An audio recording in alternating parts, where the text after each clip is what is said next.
Get the fuck away from me, dude. Hey, you're putting your hands Don't on call me. the cops. You're putting your behind hands on me for assault. No, You're sir. assaulting somebody right now. Get the fuck away from You're me. assaulting me. You're over here putting your hands on me. Get away from me. Yo, you're over here assaulting me, bro. Get the fuck away from me. You're Get away assaulting from me. me. You're putting your hands on me. Look, get away from me. Brother. Old burglary is targeting collectible card shops. Thieves have been making off with hundreds of thousands of dollars worth of rare items.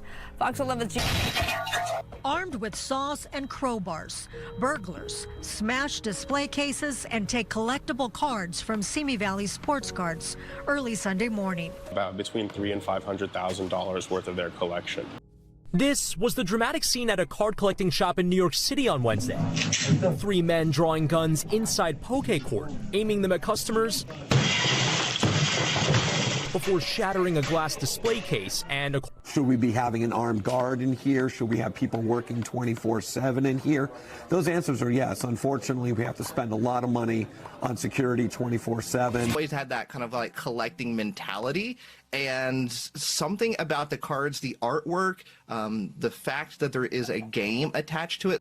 Meanwhile, a dispute over Pokemon cards may have led to a shooting outside of a Kroger on the Near East Side. One person was injured. Police say both people involved are adults. And quite frankly, if it does turn out to be an argument over the Pokemon cards, yes, I think it's totally ridiculous.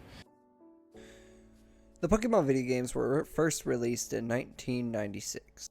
Afterwards, they created the manga series and the trading card games. A global phenomenon occurred called Pokemania, and the popularity unfortunately died back down around 2002. For about a decade after 2002, Pokemon had kind of gone silent in its popularity. However, around my middle school time in 2016, Pokemon all of a sudden had a comeback with the release of Pokemon Go.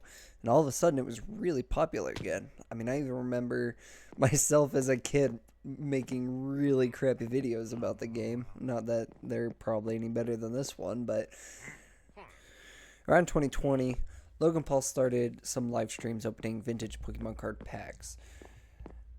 This did trigger another wave in popularity again around Pokemon 2, and all of a sudden he spent billions of dollars on some random Pokemon cards, and people wanted to get in on this kind of money, so they started scalping. And what a scalper is they'll go out and they'll buy out all the products so no one can use it, and with the increased demand after paying the market price for it at like a store, they could then go and turn around and sell them for even more than MSRP, which is honestly very annoying.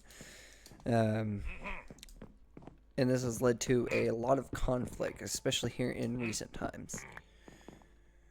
From disregarding the rules and hogging up Pokemon card vending machines, causing fights in public, and up to robbing stores while armed, driving vans through windows, to now more recently, like shootings in public all over this card game. It's gotten ridiculous, you know.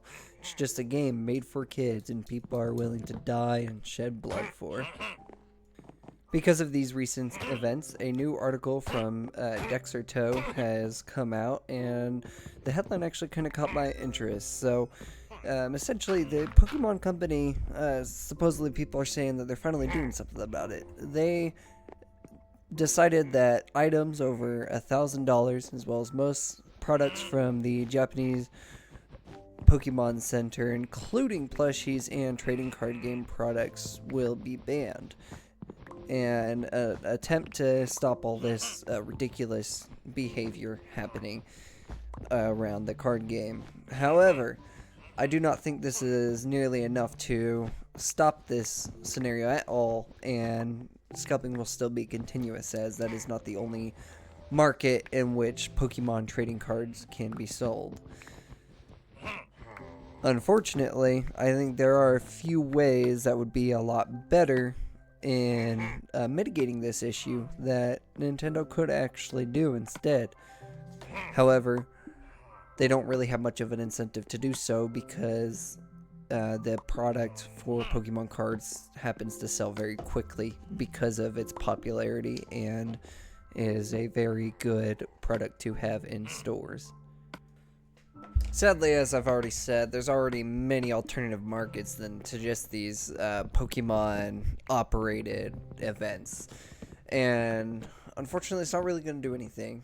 I think really what Pokemon really has to do, if they're really just sick of all these scalping things that are occurring, all the ridiculous behavior of these grown-ass adults, all they need to do is just mass produce cards. Just start printing, destroy the value in the economy of the Pokemon cards, but then you run into another issue. You're going to make the people who buy your cards and sell them at the stores mad, because then there's going to be a lot of inventory. No one's going to want to come over and pay for them, and it's going to become a whole thing. But there's also a cost increase when it comes to printing that much more, so the Pokemon Company will probably take a bit of a loss doing so.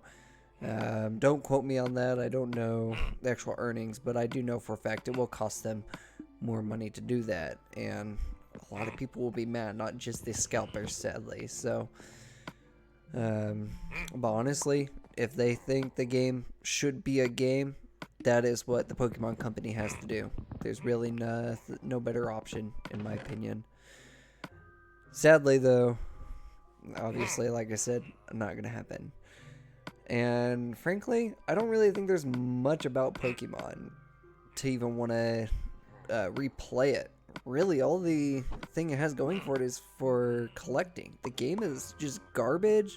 It's not really that entertaining. I got into it a while ago as a kid, and it was cool for a little bit, but after a while it gets really boring. There's not many moves. You just put a bunch of energy on your Pokemon, and then they can use the same move. Just use the heaviest hitting move. And I remember last time I went to the tournament, it was always whoever spent the most money on the deck, and we'd have people like, oh, I spent like $1,000 on this deck, and you know, they were like grown-ass men destroying all the like 5-year-old kids and 12-year-old kids just at the tournament. It wasn't a lot of fun. And honestly, is part of why I exclusively play Magic the Gathering in Commander mode specifically. You could use a lot of old cards, and it really does make the game a whole lot more fun, especially with friends, you know. Everyone just gets together, throw together a deck, have a good time, you play with a lot of people super easily. It's honestly tons of fun, and even Yu-Gi-Oh! It has a lot more playability and interesting things that happen compared to Pokemon. Pokemon just sucks. I don't get the appeal. Give me one reason to get into Pokemon. Maybe you might be able to change my mind, but I mean, as far as I see, Pokemon sucks, and there's no reason to buy it. Oh my